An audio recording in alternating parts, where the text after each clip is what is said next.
Hello, COVIDians. It's the 7th of September and it's well into the afternoon, and it's about time for my afternoon tea break. So just forgive me for a second.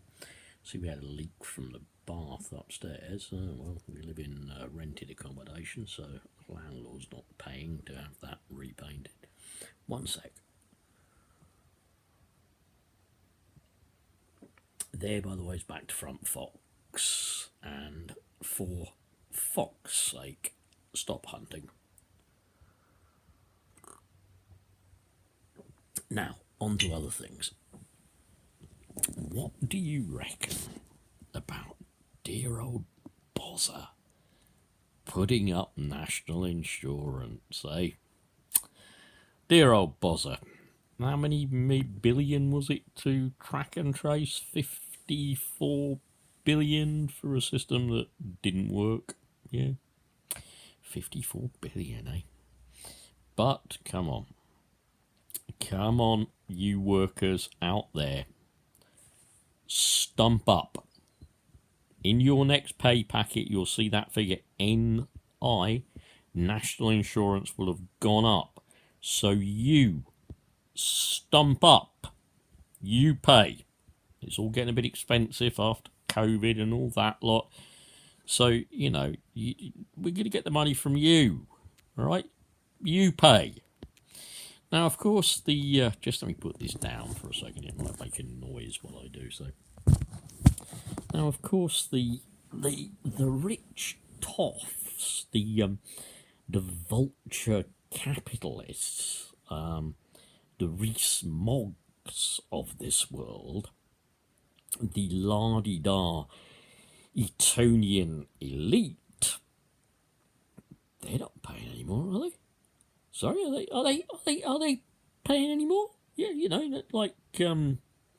they've had a lot of windfalls, haven't they? I mean, like these money trees. These money trees that they can seem to shake, and they've had lots of windfalls during COVID and whatever from these shaky money trees, where the apples have fallen on their side of the fence, their side of the garden.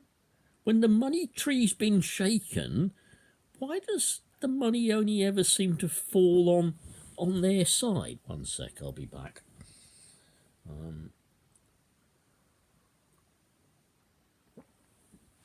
I thought you might like to see the other side of back to front fox. There you go. There's back to front fox, the right way round. Again, for fox's sake, stop hunting. Yeah? Oscar Wilde called them the unspeakable in pursuit of the uneatable. Well done, Oscar. I wish I had said that. There was an old Python gag that said, you will, Oscar, you will. But going back to this then, yeah? Why don't we super tax a few billionaires? I thought about this. I actually did think about this, and it's probably been said a lot of times on the internet as well, but, I had a little think about it. Now, imagine I was a hoarder. See the space behind me and everything, yeah?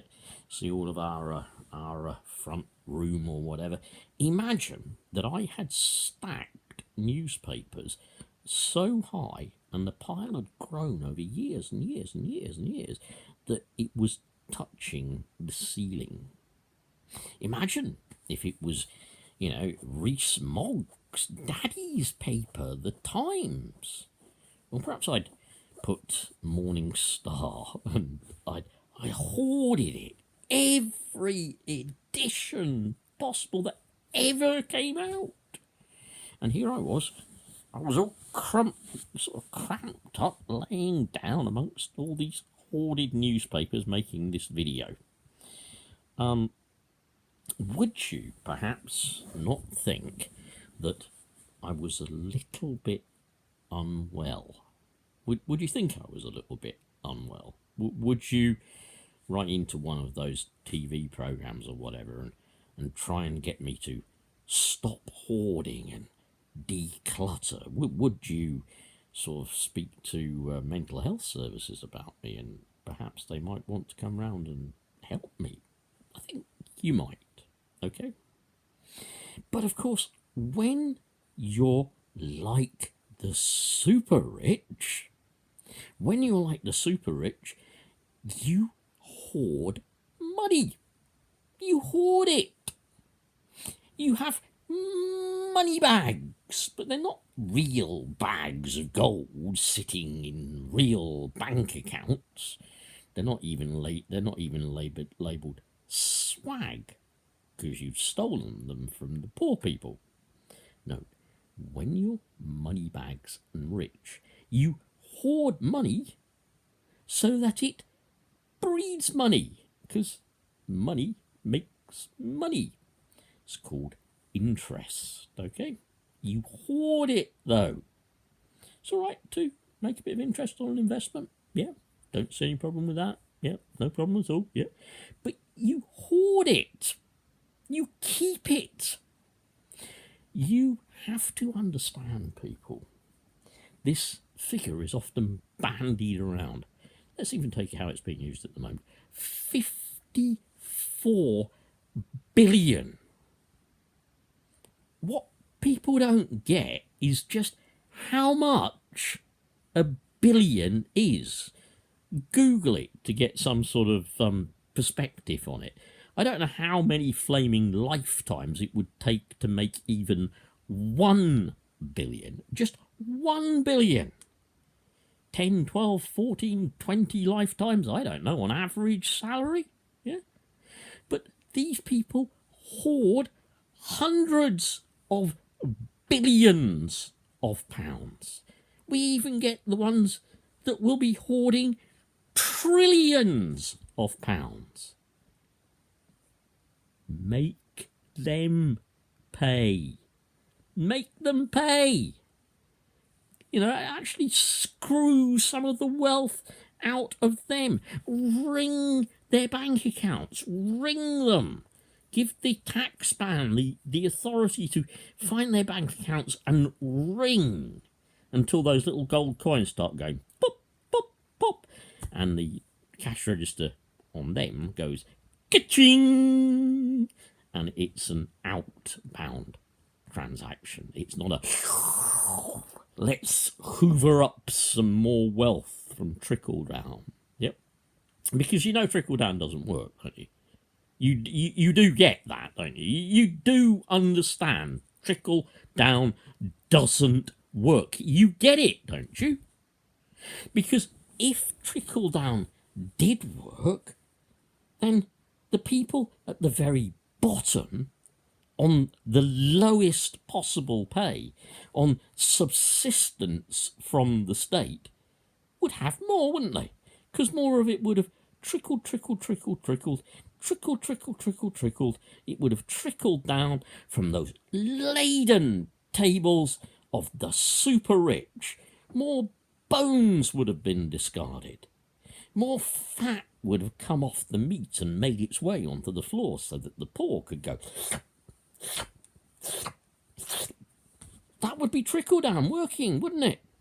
But trickle down doesn't work. What works is hoover up. Brand name there, Hoover. Hoover was around when my parents had their first vacuum cleaner. I think it was a Hoover. Oh, I'm showing my age, born in the 50s. Eh? But since even before I was born, Hoover Up's always really worked. Yeah, you're at the top. You got all the money, you got all the power. Because don't forget, money equals power. So what you do is you just suck up more. So instead of trickle down, you've got Hoover Up. Think of Jacob Rees-Mogg, rather than as the Undertaker's Undertaker, think of him as the giant vacuum cleaner, the massive top-hatted Hoover, hoovering up. I better get back to this. I'll leave it anyway. I think it's my wife, but just think on.